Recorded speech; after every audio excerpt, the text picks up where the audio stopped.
With practice and sensitivity, there's a much more sophisticated way of using articulation, and that is feedback.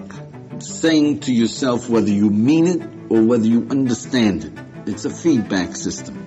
So, for example, if I ask you, are you going to do an assignment? Say, I'm going to do the assignment today. Whatever the assignment is, say. I'm going to do the assignment. Whatever the assignment is, right? Okay, I don't believe you. Say it. Right. Neither do you. That's the sophisticated system. Say it in a way that you'll convince me, and you'll have yourself convinced. It's a way of getting our mind resolution into our desire. Now, when we say it, when I say something, I'm going to give you $1,000, and you believe me, I meant it. Otherwise, you don't believe me. So by saying it and convincing ourselves that we mean it, then we mean it and it gets done. We're the boss, Mike. You're the boss. You want to, it's done. You have willpower there or anybody. Just remember, when you become stubborn, nobody can move you nowhere. You made up your mind they're not going to move you, that's it.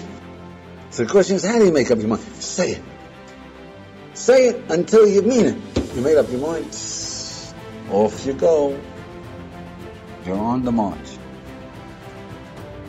The B of this is, there are times in your lives, you remember any such time, David, that you made up your mind, I'm going to do something, yeah? And then you disappointed yourself. You remember that? We don't like to look back at that.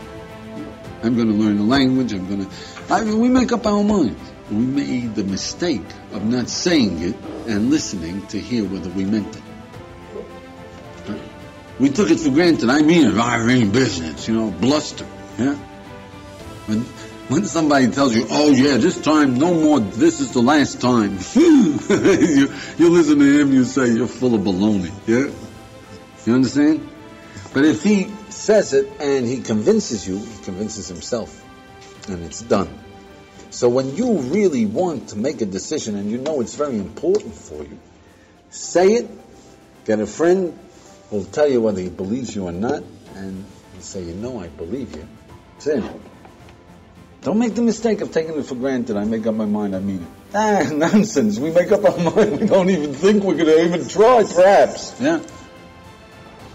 We're just bluffing ourselves. But when you try to tell it to someone else, he'll tell you, baloney. Yeah? And you say, well, I didn't make up my mind. Well, when it's important, make sure that you mean it. If you decide it's important. Number 11 is that a more sophisticated but a difficult thing to do is what we do in yeshivas, to argue something out with yourself. In other words, I would rather be happy than rich. Yeah? And happiness is making the effort to appreciate what you have. Because if I was blind and I had eyes, I'd be happy for a whole month. And really, having eyes is much more important than being a millionaire. So, why don't I appreciate having eyes? This is the way yeshiva fellow would talk about it, right? So perhaps the reason that I don't appreciate having eyes is because I just don't like to be happy. No, that's not it. I like to be happy. So then, do you understand? Arguing it out, reasoning it out with yourself, taking both positions. Knocking it out, giving it in, knocking it out. This is what you find in any yeshiva. A guy is sitting there in the back, arguing it out. Number 12 is, the same thing goes to puzzle out your problems. Let's say you can't make decisions. Argue it out. What's the problem with me? Why can't I make decisions? Why don't I have self-confidence? Is it the fact that I think I am no good at all? Nonsense. I know I'm just as good as anybody else. Then why do I have this low opinion of myself? Why do I hate myself? Is it because my parents told me I gotta hate myself and I'm listening to them? No. It could be. Well then, what should I do to get out of it? You find? You have problems. Talk it out with yourself. Of course, I don't suggest that you do this out in public because your friends will give you a wide berth, right? Lock the door and tell them that you're rehearsing for an act. Yeah. But then go and argue it out with yourself. Call yourself names and fight it out. That's stupid. Yeah, well, go ahead. You'll get a clarity.